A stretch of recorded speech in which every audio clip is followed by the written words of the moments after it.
Hello everyone, Radhe Radhe, good morning. कैसे आप सब लोग? आई होप बहुत अच्छे होंगे और अपनी अपनी पढ़ाई कर रहे होंगे। तो हमारा नाम है लक्ष्मी और हम बिहार के रहने वाले हैं। हम बिहार टीआरई 4.0 एग्ज़ाम की प्रिपरेशन करते हैं और इसके साथ ही हम बहुत दिनों से इंतज़ार कर रहे थे केवीएस का, क्योंकि हमारा सीटेट दोनों पेपर क्वालिफाई है। तो फाइनली केवीएस का वैकेंसी आ गई है और नोटिफिकेशन भी आ गया और केवीएस का फॉर्म भी भरा जा रहा है। तो हमने अभी अप्लाई नहीं किया है, हम भी अप्लाई करेंगे 1-2 दिनों में। अगर आप लोगों ने नहीं किया है तो आप लोग भी कीजिए अप्लाई। लेकिन एक बात यह है कि केवल केवीएस का पूरा ही सिलेबस चेंज हो गया है। जो हम इतने दिनों से तैयारी कर रहे थे उसमें चेंजेस आ गई है कि सिलेबस में, तो हमें फिर से शुरू से तैयारी करनी होगी। और एग्ज़ाम जो है फरवरी या मार्च के बीच में ही होगा। पर यही दिमाग में बार बार आ रहा था कि अगर सिलेबस चेंज हो गया है तो हम तैयारी करें कि ना करें, फिर यहाँ केवीएस को छोड़ दे, किसी और एग्ज़ाम पर फोकस करें। तो मेरा तो यही मानना है कि हमें तैयारी करनी चाहिए। जब हम इतने सालों से वेट कर रहे थे और जब हमारे पास आ गया है नोटिफिकेशन, तो हम एग्ज़ाम की तैयारी ना करें या प्रेपरेशन ना करें तो ये अच्छा नहीं होगा हमारे लिए भी और अदर बच्चों के लिए भी। तो ज़्यादा से ज़्यादा फोकस कीजिए अपने एम पर और अपने तैयारी को और ज़्यादा मजबूत बनाइए। हम भी कर रहे हैं और हम बिहार टीआरई 4.0 एग्ज़ाम के साथ साथ एसएससी सीजीएल 4 की भी प्रेपरेशन करते हैं। तो हमारा मेन मोटिव देखिए, सब्जेक्ट तो सभी का ऑलमोस्ट सेम ही रहता है। जीके जीएस हर एक एग्ज़ाम में आते हैं, रीजनिंग पूछी जाती है।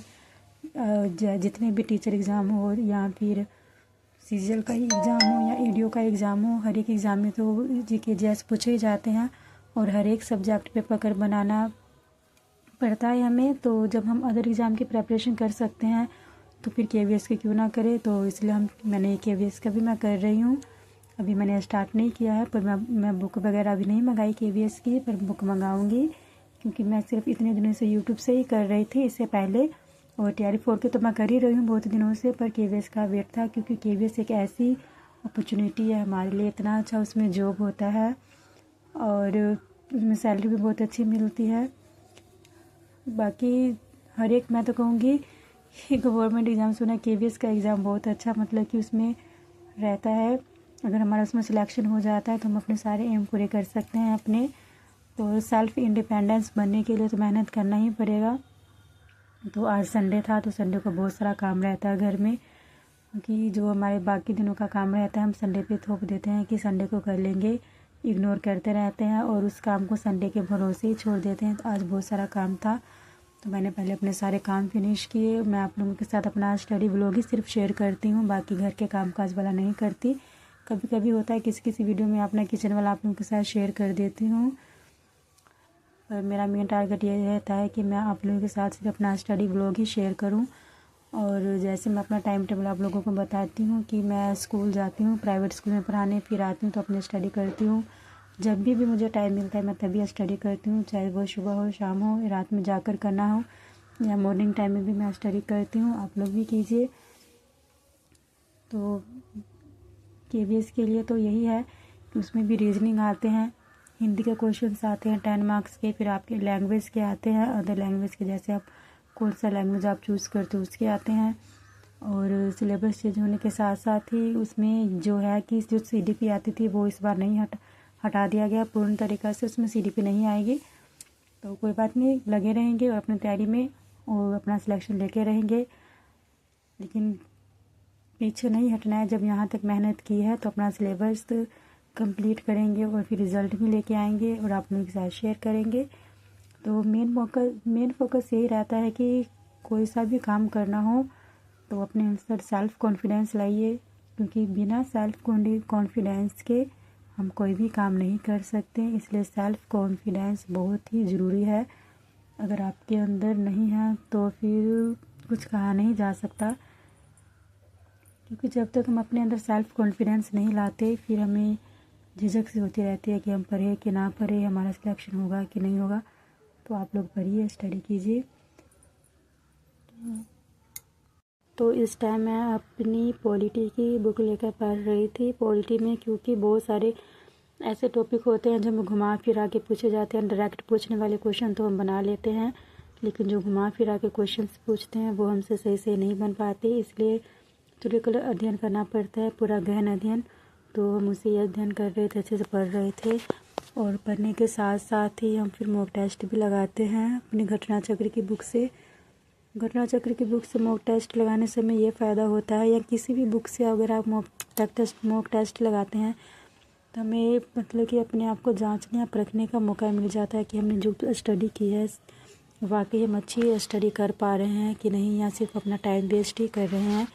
तो हमें टाइम वेस्ट नहीं करना है, उतना ही पढ़ना है जितना कि मतलब हमारे दिमाग में फ़िट हो जाए, हमें समझ में आ जाए, बस उतनी स्टडी करनी है।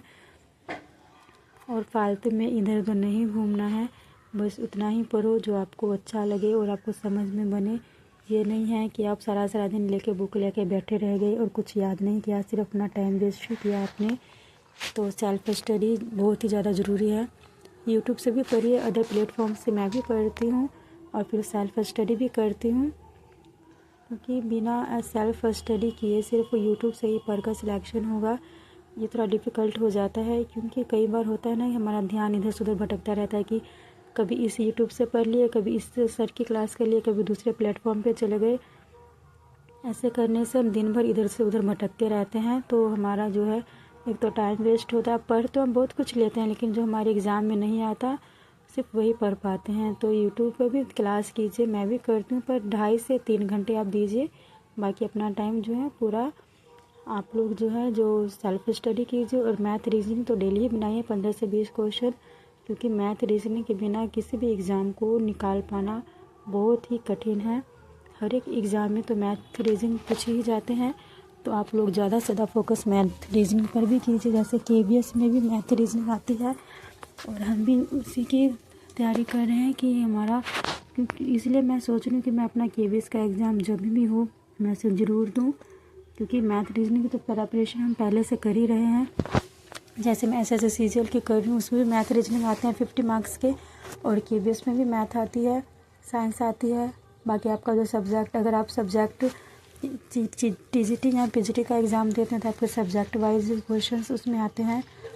तो इसलिए मेरा मेन पर्पस यही है कि मैं अभी जो भी वैकेंसी आ रही है उसका फॉर्म फिल करूँ, उसका एग्ज़ाम दूँ। बिना एग्ज़ाम दिए हम ये कहें कि हमारा सिलेक्शन नहीं हुआ और बैठ गए, आधी स्टडी कर ली फिर आधी बीच में ही छोड़ दी, तो ऐसा भी नहीं करना है। पूरी स्टडी करनी है, पूरा मेन फोकस लगा दो, अपना एम बना लो कि हाँ मुझे सिलेक्शन लेना है तो लेना है। और हम भी कर रहे हैं, आप लोग भी कीजिए हमारे साथ साथ। और एक आप लोगों को प्लीज़, अगर आप लोगों को मेरा वीडियो अच्छा लगता है तो प्लीज़ एक लाइक एंड सब्सक्राइब ज़रूर कीजिए हमारे चैनल को, और कमेंट ज़रूर कीजिएगा हमारे चैनल पर। हम आप लोगों का कमेंट देखते रहते हैं, बहुत अच्छा लगता है जब आप लोग कमेंट करते हैं, तो हमें भी मोटिवेशन मिलती है आप लोगों से बहुत ही ज़्यादा। तो हम GK GS बुक इतनी अच्छे से पढ़ रहे थे कि हम 1 से 2 घंटे तो हमारा लग गया था इसी में ही। और इस टाइम बच्चे जो वो सो रहे थे, तो जब बच्चे सो रहे होते हैं ना, वो घर में कोई ना हो, फिर पढ़ने का मज़ा ही कुछ अलग है। आपका मेन फोकस रहता है कि मुझे पढ़ना है, कोई डिस्टर्ब करने वाला नहीं रहता। तो इसलिए मैं उसी टाइम ज़्यादा स्टडी करती हूँ जिस टाइम में बच्चे घर में ना हो, या फिर वो सो रहे हों, या फिर कोई हमें डिस्टर्ब करने वाला ना हो, तब मैं ज़्यादा से ज़्यादा फोकस करती हूँ। देखिए मैं स्टडी कर रही थी और मेरा छोटा बेटा भी सोया था और बड़ा वाला जाग रहा ही था। तो उसको रहता है कि मम्मी स्टडी करती है तो मैं उसे छेड़छाड़ ना करूँ, मम्मी को ज़्यादा तंग ना करूँ, पढ़ाई करने दूँ मम्मी को, क्योंकि मैं उसे पहले ही कह देती हूँ कि मैं स्टडी कर रही हूँ, मुझे तंग मत करना।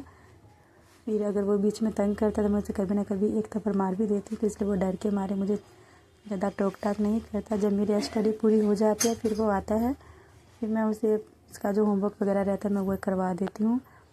तो ज़्यादा तो मैं यही कहूँगी कि जब मेरे बच्चे जब सोते रहते हैं, जब मेरा बड़ा बेटा जागा रहता है तब मैं स्टडी कर पा लेती हूँ अच्छे से, लेकिन जब छोटा जगह रहता है तो मैं नहीं कर पाती, क्योंकि वो क्या है ना कि कभी बुक छीनेगा, कभी कॉपी छीनेगा। उसे रहता है कि मम्मी बस ऐसे ही बुक लेके बैठी रहती है। बच्चे जो नादान होते हैं उन्हें कुछ पता ही नहीं होता कि हम क्या कर रहे हैं। तो मैं ये कहूँगी कि आप लोग अपने अपने एग्ज़ाम पे फोकस कीजिए, KVS का फॉर्म भरिए। और ऐसा नहीं है कि एग्ज़ाम सिलेबस बदल गया तो छोड़ दे, नहीं देंगे एग्ज़ाम तो हम देंगे, आप भी दीजिए और अपनी अपनी जर्नी शेयर कीजिए हमारे साथ भी। हम भी आप लोगों के साथ अपनी जर्नी शेयर करते हैं, कैसे स्टडी करते हैं। तो ये हमारा सारा दिन का और रात का व्लॉग था जो मैं आप लोगों के साथ शेयर कर रही हूँ। अगर आप लोगों को अच्छा लगे तो प्यारा सा कमेंट ज़रूर कीजिएगा। तो आज के लिए बस इतना ही, धन्यवाद।